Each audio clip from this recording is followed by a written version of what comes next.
Well, we're at the start of yet another training camp for you, Rob. How many is this? Could you even keep count at this point? Yeah, I think this would be probably number 17. 17, wow. Okay. Looking forward to it. Same feeling on every one of them. Okay.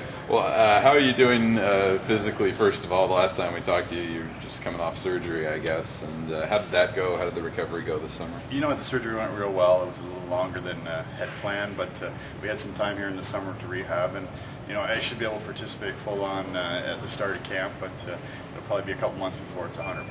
Yeah. Where are you at this point in the recovery?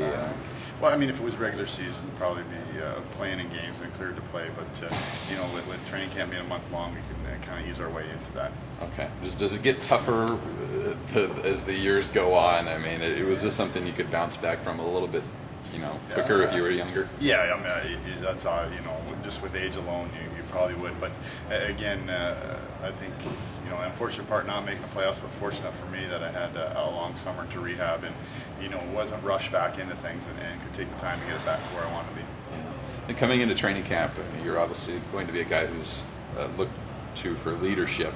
This is a relatively young team, especially with the forwards. Obviously you're going to accept that challenge, but how do you see that coming in? Do you accept that as something you're going to have to do? Yeah, and I kind of knew that signing here that would be the process. And you know, as we had the youth movement there last year with some veteran guys being moved out and some younger guys coming in, and then filling the roster up this season throughout free agency and signings out of college and different things. You know, it requires a little leadership from the top, and there's quite a few guys that they brought in to help share that.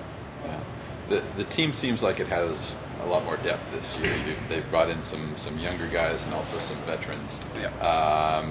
Does this feel better than it did last year in terms of that depth and the overall talent?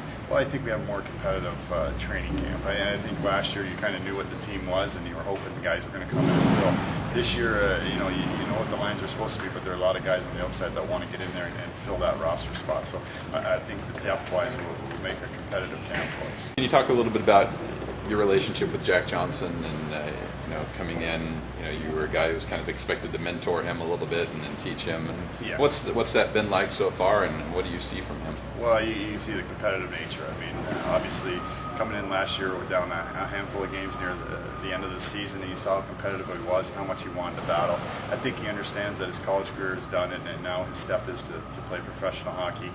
You know, he's trained hard this summer. He's been to a couple different camps, and he's here expressing himself and knowing that he's going to be a big part of this team. So, you know, from the older guys, kind of their standpoint is probably show more things off the ice. He understands that he can compete on the ice, and he's going to be willing to play and play. Which it's a long season, and you do need a little guidance throughout that. And one last thing, I'm talking to Dean last week.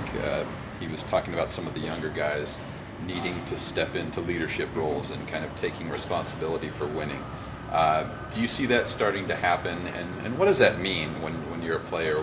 How does that process go? And how do you kind of take responsibility for being a winner? Well, I think, you know, obviously when you first start in the league, you know, you have to be a little selfish to play for yourself. You have to play for contracts. You have to make yourself accountable in the league, and then you form into a team, and you become a leader of that team, and then you want to take the team to the playoffs. And, you know, the unfortunate part, this team hasn't been in the playoffs for a number of years, and the young guys haven't had that experience. So until they get that's the leadership we're looking for. We want them to be accountable, to be able to get in the playoffs, get some leadership, and understand what the different animal of the playoffs is. It's a great feeling, but you have to get there to understand it.